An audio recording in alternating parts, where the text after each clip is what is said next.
All right, YouTube. Hey, Josh here on location. Check this project out right here. This is actually a 50 by 160 Postframe Polebarn building right here south of Columbus in actually Marion County, Ohio. But here's the setup here for those of you at home scoring on your grade cards or scorecards. But this is actually these openings right here, 12 by 14.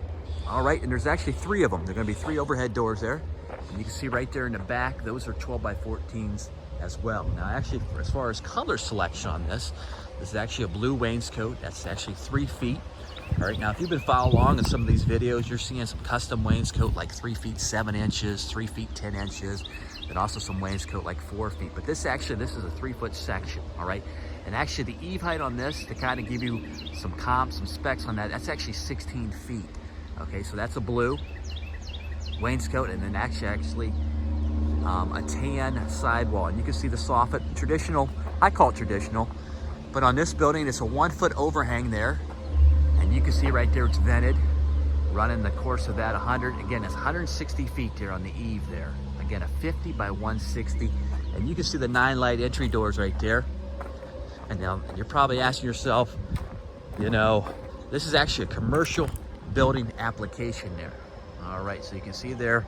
And then let's go inside and I'll give you some specs on the inside. But we actually, if you've been following along, about a week ago, I cut a video on this project. We actually hit some backfill on this. And we had to bring in the backhoe and we had to trench the other side over there. But you can see the drilling right there. But we use a bottom, you can see right here, actually it was a 2x8 T&G tongue-and-groove skirtboard. But if you've been following these videos, you see we sometimes utilize a 2x10 skirtboard on the exterior. And also if you've been following along, I did a profile on one with a tough slope setting. We actually did the interior and the exterior. We did about 4 rows of 2x8. So if you want to check that video out, check that one out. I might link that up too, all right? Let me remember to do that. You can see right here, a 2x6 bottom chord truss right there, and then also a 2x6 top chord truss as well. So we utilize actually a 3-ply laminated column on this. But before I do that, let me share with you, show you where we hit this. I don't know if you'll be able to see the remnants or not.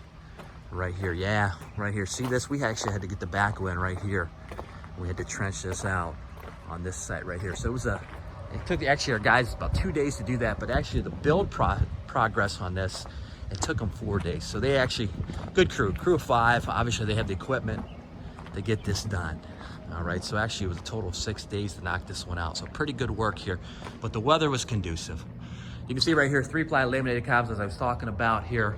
Now, if you've been following the video, you can see the 2x8 tongue-and-groove on this as well. But if you've been following these videos, you see we utilize a 3-ply or 4-ply, a concrete perma-column or wet set bracket. But on this application right there, again, a 3-ply laminated column. Why a 3-ply versus a 6x6? Well, again, they advertise again, 30% stronger than a 6x6. And on this type of building right there, I think a 6x6 would just be, you know, this would be too big of a building. It would overpower that. So I think the 3-ply, or maybe you could have went with a 4-ply or concrete perma-column if you wanted to. But you can see right here, glued, finger jointed, laminated together.